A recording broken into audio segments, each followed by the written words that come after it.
All right, part two of the 2024 Warframe tier list. Let us begin.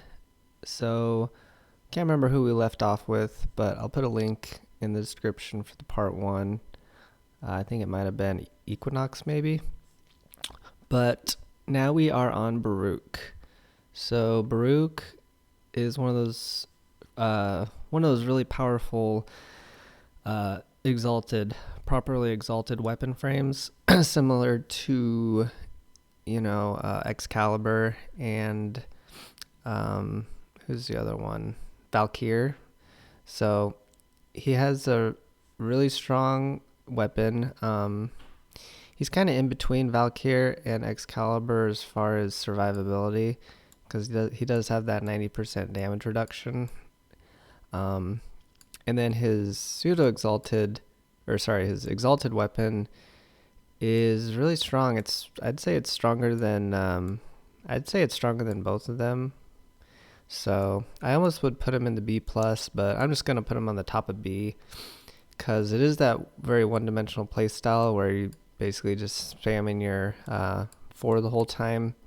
It's also kind of the interaction with the gladiator mods makes it annoying, because you put all the gladiator mods on your regular melee weapon and then the combo counter, and you can get red crits, but sometimes it falls off and you have to do like melee guidance stuff. It can just be kind of annoying, and then you forget how it works and you have to look it up again. But definitely strong, definitely a very strong frame. Caliban is not very good. Looking at Caliban's kit, you almost think it might be good, because he has survivability with his little sentience that give him shield. He has AoE CC with his stomp, and he has AoE armor strip that lingers, which is really good, kind of similar to how Zaku has a lingering AoE armor strip. So on paper, it would be pretty good, but in reality, he's one of those frames that when you mod him, you just want everything, and you can't have everything, because he wants duration, he wants range, and he wants strength, and it's just like you can't have all three. And in reality, his survivability is actually not very good. He's pretty hard to survive with, because he does have CC, I guess, but he's just very fragile, and his sentience, they don't regenerate the shields very well. I'm not sure how it works exactly, and maybe it's better now with the shield rework and the additional shield recharge mods might make it easier. But yeah, the sentience just don't really work very well. So I'm gonna put Caliban in the C tier. He does have a decent AoE armor strip though. I think it's his 4 is actually pretty good. Gara has a couple builds you can do with her. She has the one where you just stack infinite stacks on her shatter shield. However, that one's really tedious, and it's kind of like Nidus, where you're doing the same thing over and over. It just gets really tedious, and then if you do mess up, and you can lose all your stacks. So, and it has super short range, so in order to actually do the damage, you have to basically be touching your enemies. So it's just not a very fun build, even though it does technically scale infinitely. Her other main build would be her Shattered Lash, which is pretty good. It's in a really big area. You can either go with crits, or you can go with like a slash roar type build. And it's very strong, but there's just better stuff out there, and it's very specific. So I'm gonna put Gar in the B tier. Garuda is definitely one of the strongest frames. She has one of the best passives in the game. It just straight up gives you 100%. It just straight up doubles all your damage. So that's pretty insane. She has infinite mana with her augment. She can instantly reload her weapons with the augment. I guess the infinite mana is an augment. That's just her 3. But then you put on the Molt Reconstruct, and then you can spam it basically. And then her 4 puts it on so you do massive slash damage to enemies with her weapon. So yeah, her 1's kind of weird. I can't even remember exactly what it does. It is useful though. I remember it basically like increases damage or something like that. Her only useless ability is her, I think it's her 2, the Life Well, or not Life Well, Blood Altar maybe. She has 1 useless ability, but you just helmet that off. So yeah, I'll put her in the A+. Very strong. She doesn't have the insane killing ability of like Saren, and she doesn't have the massive speed running weapon buff as Volt, but she's definitely in the A+ tier just for her, killing abilities, survivability, etc. Gauss. I remember putting Gauss in the S tier last year. I don't know if I can put him in the S tier. He's kind of like I'll tell you what my problem with Gauss is. When he is in his 4 with his 100% or 80%, whatever it is, that makes it so your abilities don't drain your meter anymore, and you can just start spamming the heat and all that, and it's like instantly freezing enemies, instantly full stripping them. In that state, I think he is a S tier because he's just, and he doesn't lose energy from his 2 when he's in that state, so he's like immune. The problem is that he has downtime where you have to build up that meter, and while you're building up that meter, if your shield, your armor thing is active, then it like eats away the meter. You can't use your AoE full strip because it eats away the meter. So the fact that he has that downtime, for me, it makes him a lot less fun to play. I know he'd be completely broken if he didn't have any downtime. So for that reason, I'm going to have to put Gauss in... I'm going to have to put him in A tier because he is strictly almost strictly a weapons platform.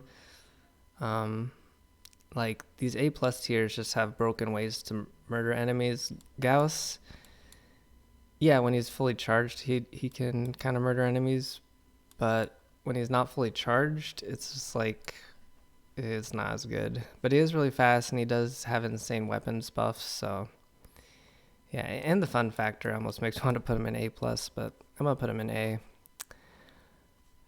I think, yeah. Grindle, we'll put Grindle in A. He, he's one of those frames that has one of the best helmet abilities on him naturally, which is Nourish, obviously. And so that's a big bonus because he already has Nourish, which is insanely good, and then he can still put another helmet ability on top of that. So that's really good. He can eat enemies, which is kind of nice, especially for Eximus units, because you just hit Eximus, like if it's higher levels and the Eximus is actually really tanky, you just have to destroy their overshield, and then you can eat them. He has his 4, which is a nice AoE armor strip, and yeah, I usually helmet off his roly-poly, his roll ability, but he naturally has a lot of health, and he naturally gets armor from his abilities, so he's actually really tanky, so you don't really have to worry about his survivability much at all, and you can like slap a Arcane Grace on him with all his strength, and yeah, he's very tanky. He can survive base steel path without worrying much, so he's a good frame. Gyre is kind of Gyre's like one of the best killing frames at the moment with her 4 and her 3, and with the augment you never have to recast as long as you can keep your kills up. And especially with you can shard her up now and increase her ability damage or increase her electrical damage, but I think that only works on her weapons. But yeah, she's very good for kills. The problem is her 1 and her 2 don't really do much. Her 2 is kind of a weird grouping ability, and her 1 just sort of does a little bit of electric damage. She really needs armor strip. She's kind of like Ember in that sense, in that she's doing lots of AoE ability damage, and without armor strip, it's really not going to cut it. So you generally, I think, put Pillage on her or something like that. She's good. I'll put her in. I'm gonna put her in B plus, because she's just too fragile, I guess. Not great movement, but she does kill stuff really fast in a large area, which is pretty good. Harrow's a really good frame. He gets that flat crit, which is it's 50% at base, and then if you get headshots, it's like I want to say it's 150% bonus flat crit, which is extremely powerful. I mean, he has infinite mana, infinite health. Um, on paper, he's just kind of crazy. He can just spam like max overshields while CCing everyone. Obviously, the problem with that is it doesn't hit the Eximus units, but yeah, he's really good. I guess I never really play him much. He for me, he just I don't know. I never enjoyed his play style that much. I'm not sure why. It is kind of annoying with downtime on his 4, because I usually like to run duration on him, and then so you get your flat crit for a while, but then it does have that downtime when you recast it, and you don't have the flat crit while you're invulnerable, which is kind of annoying. And then the health, the thurible, I think is what it's called. I don't know. You have to like recast his mana one. He's pretty high maintenance, honestly. He has a rotation and it's pretty demanding, so I think that's why I don't play him. He's a little too demanding on his rotation, but if that's something you like, he's definitely a very strong frame. So I'll put him in A for his strength, and I could see people maybe liking that his ability rotation. Hildren, I don't really understand very much. She just doesn't seem very good. She obviously has really good survivability with her massive shield. Even better now with like primed redirection, arcane barrier, arcane aegis. But her abilities themselves, I honestly don't even know. Like, I don't think her pistols do much. Pillage is obviously really good. I'm gonna put her in C tier just because of pillage.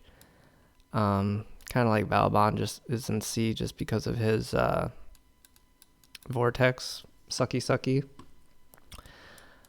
Yeah, because I don't even know what her other abilities do hardly.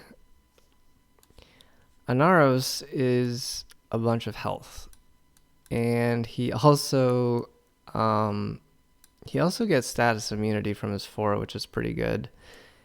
And I know it's been commonplace for a lot of people to put Anaros in like triple F tier, which I could see if he didn't have like infinite health. But the fact that he has infinite health, for me, I mean, puts him kind of alongside these other guys. I used him on one of the MR tests. He's good for he's good for mastery tests that disable your abilities. So he does have his niches. There's also some bounties where it disables your abilities. So then it's like, okay, might as well use an Aros, because he really doesn't have any abilities. I would say he's good for new players that want an OP frame that can't die, because you just need an Aros. You need like 1 copy of Arcane Grace, and then you need what was the other thing? Oh yeah, you want his 4 augment, because that'll make you immune to status effects, so you can spam AoE. It was more important when the AoE was meta, and pretty much there was no reason not to run AoE on every mission. Nowadays you don't really need status immunity, because you can just use the other OP weapons that aren't AoE. But yeah, I'll put him in D. I would almost put him in D plus, because I do think he's better than like these other D tiers. Okay, Korra, I'm gonna put Korra straight into the S tier. Her the way I think about her whip, it's so strong. It's basically like a spammable glaive prime is what it feels like. It's just this massive AoE explosion. For those of you who don't know, her whip is like it's like an AoE explosion. It's not like, I used to think it was like a whip. I mean, technically it is a whip, but it's the cracking of the whip that makes an AoE explosion. And it's like a glaive explosion. It's 0 fall off. It goes through walls, goes through everything, and it just does a shit ton of damage now. It always did a lot, but it does even more now. Like with the Incarnon perks applying to your pseudo exalteds. You can put the melee exposure on it now, and you get like permanent 300% corrosive damage on it. Yeah, the whip claw alone is just insane. She gets her own pet, which is really nice. It's the only way that I can think of to have a pet in the Duviri, in the circuit. So that's pretty nice. Her ensnare is one of the best grouping abilities. I know you can use it on acolytes, which is kind of insane, and I think you can use it on overguarded overguarded units. Don't quote me on that, but the fact that you can use it on Eximus isn't, or sorry, the fact that you can use it on acolytes is insane. And then her Pilfering Strangledome, obviously good crowd control. You can use it for some Riven challenges I've used, like the one where you had to do a defense mission without the defense objective being touched. You go to a infested tile set and then drop down your 4, and then the infested units can't touch the objective. And then it's obviously meta for like super try hard resource farms where you get your Pilfering Strangledome going, you get your Desecrates, and then you get your Nidus to pull stuff in. So yeah, definitely gonna put Korra in the S tier. Lavos, the Kengineer's favorite frame. Yeah, for most of us he's too big brain. I need to try him a little more, but yeah, you have to, on controller, like you have to push 2 buttons, you have to hold 2 buttons down a lot, which is already like kind of crazy, which I thought was cool. It's interesting. If you ever played Dota 2, or maybe even Dota 1, Dota All-Stars, the Invoker unit is a kind of design like that, where you're like using all your abilities to like trigger new ones.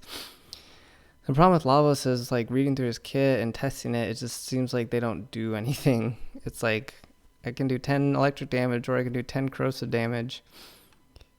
Yeah, it doesn't do much. And then he can make the universal orbs, which is cool, and he has no mana problems, so it's kind of nice. You don't have to put flow and equilibrium and all that on him. Which I guess that's why he has the universal orbs, because he doesn't need mana.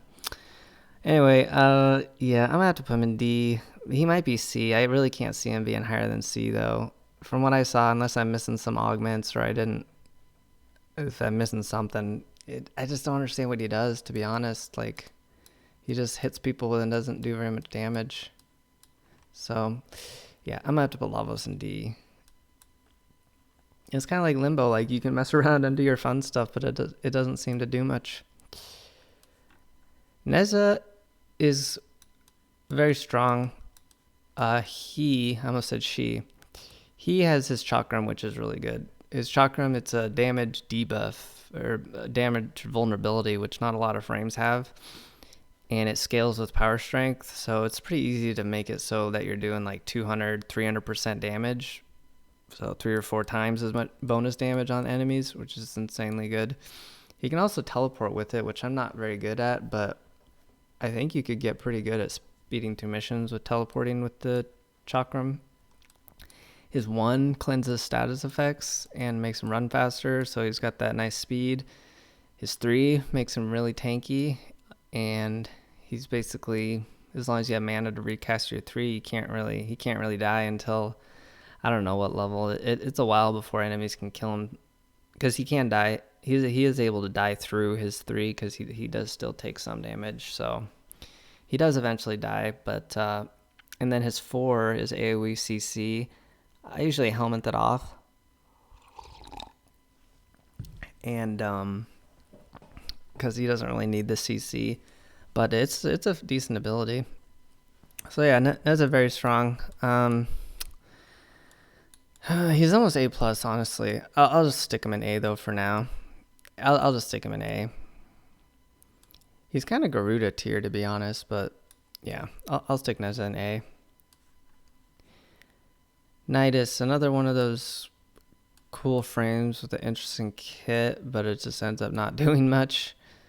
He also has no shield, so he just dies instantly because he doesn't have a shield gate, and he doesn't even have that much health or armor, I don't think.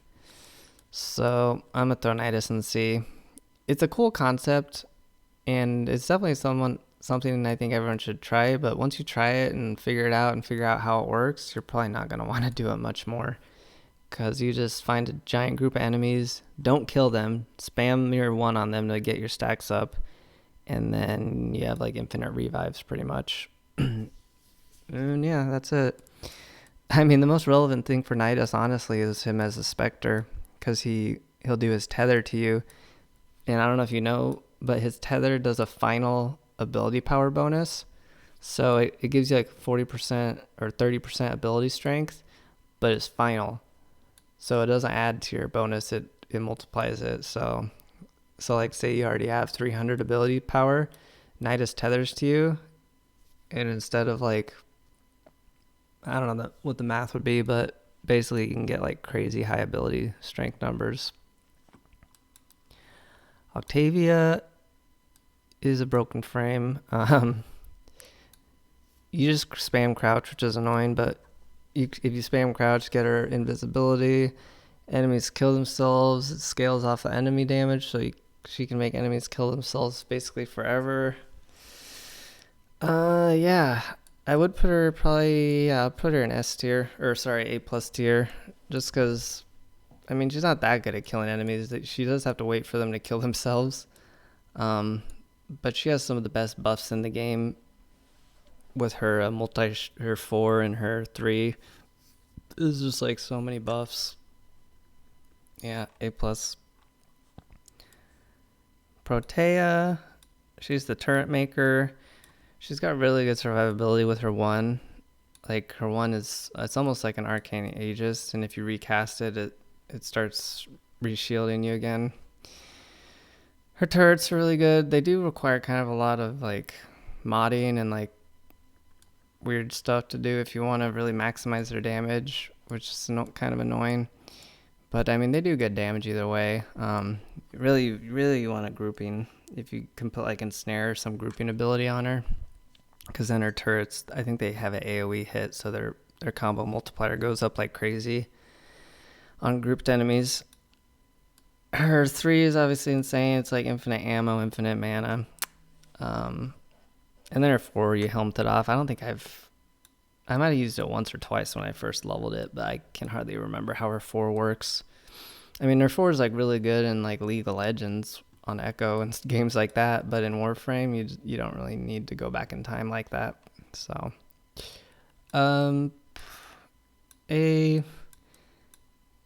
the thing is, she doesn't really buff her weapons that much. She doesn't have really great movement. She does have a really cool roll. I don't know. I'm kind of into rolls for some reason. I like her roll. But yeah, I guess I have to put her in A. Yeah, I'll put her in A. I don't like her that much because she's less of a weapons and more of a turret frame. But yeah. Revenant's very easy S tier. Obviously, the fact that he's unkillable with his Mesmer skin. Now you can put it on your whole team, which is insane with the augment. And then the other thing I never even use with him, but you can like one-shot enemies like crazy with his, if you enthrall the enemies and then ghost fly through them with your 3. Yeah, it's a percent-based damage, so it doesn't care what level the enemy is. And then he even has like AoE clear builds with his 4 if you want to build around his 4. Yeah, Revenant is the strongest frame in the game right now, I would say. I mean, obviously, if you just want to speed run, Volt's going to be better. Or if you want to kill KPM faster, Saren's going to be your person. Or even Korra could even be better for your KPMs. But the fact that Revenant doesn't have to worry about dying at all for like solo play or whatever, that's why I'd have to put him in number 1. Seagoth gets flat crit. His weapon's actually pretty good. It does a lot of slash damage. B plus, sure. I haven't played Seagoth very much.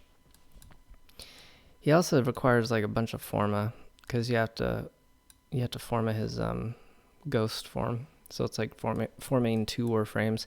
Although I believe you don't have to forma his or you don't have to like potato his ghost. I can't remember. Titania is real good. She flies really fast, and you can put either Gauss's AoE or Nova's AoE on her, which is really good. And she can just annihilate missions. So I'll put her in A. Actually, I'll put her in B plus. She's just super niche. You just want to use her to fly through easy missions.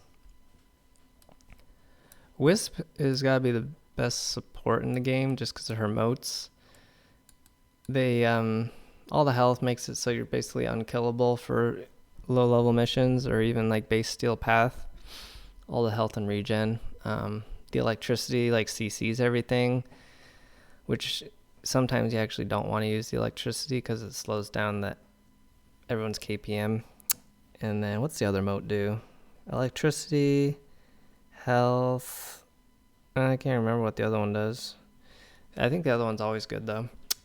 Her 2, I didn't understand her 2 for a while, but basically you use it like a rolling guard. You hit her 2 twice, it sends the ghost out, and then deletes the ghost, and then you get like 2 seconds of invulnerability. So I believe it status cleanses too. So yeah, you can use her 2 like a rolling guard. And then her 3, Brief Surge, obviously really good CC and damage. So her 4 doesn't do much, unfortunately. So yeah, Wisp. Oh yeah, she also gets speed. She's really fast because that's what the other mote does. It gives bonus sprint speed or movement speed. So yeah, I'll put Wisp in the A plus, just because she's just so nice to have on the team in so many circumstances. Zaku. Zaku like kills everything automatically, kind of. I mean, that's what he does. Yeah, I mean, he's got to be A plus. He's almost S tier, honestly, but he does have some survivability issues. But it is really fun to just let your turrets kill everything. He also has that lingering armor strip, so he's really good for, missions where you're hanging out in the same spot, like excavation. And yeah, his quality of life's really good because you only have to recast your 4. You don't have to recast everything else. He murders everything around him. He's meta for box breaking. Like I like to use him if I do the Syndicate medallion missions because you can break all the boxes, and then the boxes that remain on your mini map are basically the medallions because they can't be broken. So yeah, Zaku is A plus. Urelli's actually pretty strong. Urelli's actually really strong right now. The problem is she's really, one of the things that makes her so strong is her Marilina, because it basically makes her unkillable until like way later in Steel Path, because her Marilina has like 20,000 health and it has 90% damage reduction. And there's an augment where it like heals itself whenever you get a kill, so you like never have to recast it. The problem is it's really annoying, especially depending on the tile set, because you can't do sharp turns, so it's like so annoying to move with. It is really fast though, so if you're trying to go really fast through like a long corridor, the Marilina is actually really good. And then her 1 is like super good. It CCs the enemy and puts a massive damage vulnerability on them. And then her 4 is actually really good too. Her razor blades suck though. I tried using them. They're pretty useless. So I'll put her in B plus. She might even be A, honestly. If her Marilina wasn't so annoying to move with, she'd be pretty easy A in my opinion. And then and she gets the bonus like crit damage with pistols. So she's also completely broken right now, but it's a bug with melee influence. All right, Sty Max. I'll put him B plus. He basically, what he does is he provides infinite energy to the team, as well as pretty much infinite overshields to the team with his 4. So he's like this weird. He has a support frame basically. He can group with his 1, and oh yeah, he gets his armor strip too, which is one of the better helmets in the game. So I'll put him at B. He might even be A for his utility. Varuna is very powerful frame. She relies on her invisibility, but then she goes uninvisible when she attacks out of it. So that's kind of unfortunate that she can't just stay invisible, but she puts all the stacks on the enemy. She's in contention with Kalervo for the most powerful melee frame. The thing about Varuna is she can get both her 1, which gives her massive crit damage, as well as Kalervo's crit chance ability, so she gets super strong with that, which makes her that makes her better than Kalervo, but Kalervo has his 3, which makes him better than Varuna. Varuna has a really flexible passive. It can give her full status immunity, which is what you usually use. You can also go melee efficiency, which you don't really need. It used to be better, but with the melee Tennokai, you don't even really need melee efficiency that much anymore. Her 4, they reworked her 4 a little bit, but I haven't used it. I'll put Varuna in the A. I'm going to put Varuna in the A, and then I'm going to put Kalervo in the A+. Citrine is actually pretty cool. When she first came out, I think a lot of people were sleeping on her 3, but now with secondary encumber, her 3 is just really cool. Just watching that crystal shoot everything and put all these stacks on stuff is really cool. She's got that tankiness with her 2. She's got that energy regen with her 1. Her 4 is obviously pretty cool. So she's very strong. I don't find myself using her that much, but I can definitely see her being good, especially in survivals where you can just drop her crystal and camp an area. So I'll put Citrine in the A tier. Kalervo, he'll go to A+. He doesn't get the crit damage like Varuna does, but his 3 is just insane. You just cast his 3 on a group of enemies and then heavy attack or whatever, and everything just dies. It scales with everything, hits each other. Yeah, it's just absurd. You also don't have to worry about his survivability for a long time because his 2 just gives him a massive amount of overshield, which is more than enough. And then with the way the overguard, not overshield. The way the overguard works is it actually makes you knockdown immune, so you don't even have to slot Prime Sure-Footed on him, which is really nice. Yeah. His only useless ability is his 4. As far as I could tell, is pretty useless. So yeah, you just slot that off and put something good on, and yeah, he's a really good frame. Deghath. All right, getting towards the end here. Deghath, she's pretty cool. I really like her style. She looks cool. You think she'd be really good? It just kind of shows you how most abilities, caster frames, just aren't that great, Ember and stuff. Because her 4, they put the numbers insane. It does viral, it armor strips, and I think it strips shields too. But even with all that, it's you kind of don't really want to use her 4 that much. I mean, it's good, and I've used it, and it pretty much can kill everything, especially with Doom. Her Doom is a really good ability, but it's kind of annoying to spread. You have to Doom it and then use your 1.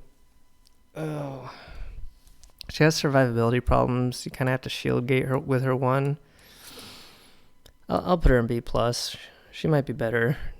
Her 3 is really nice. It gives you that crit. I think it's crit damage, and then it makes it so you don't die, which actually makes her survivability pretty good.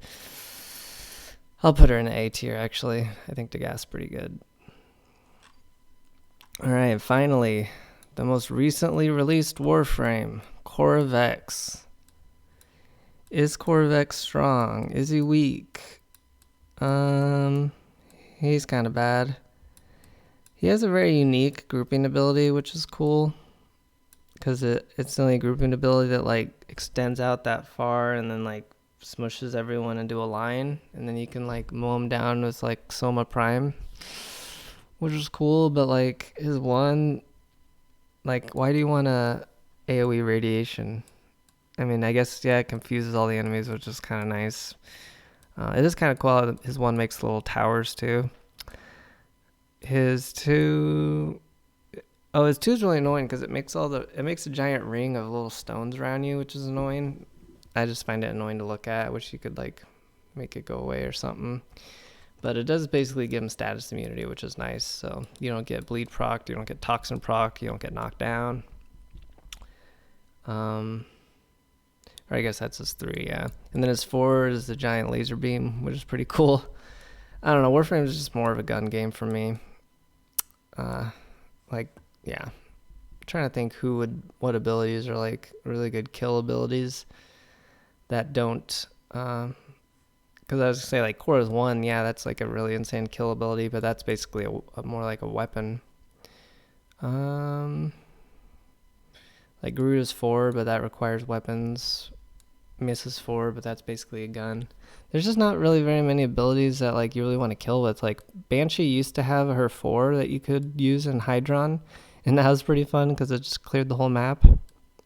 Ledger Domain, that's a good ability. I guess it's more like the EOS ones, like Ledger Domain, Volt 4 for EOS.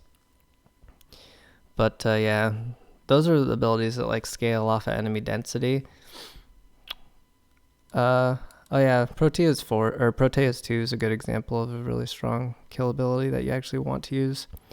But yeah, Corvex, I'll put him in the B+. He's decent. He's fun to try out, but I personally couldn't see myself using him very much. All right, there you have it. That is the 2024 tier list. Let me know what you think. If you agree, disagree, I'd love to hear about it. We'll see what happens for the rest of the year. Maybe we can get some more duplicates and whatnot. All right, have a good one.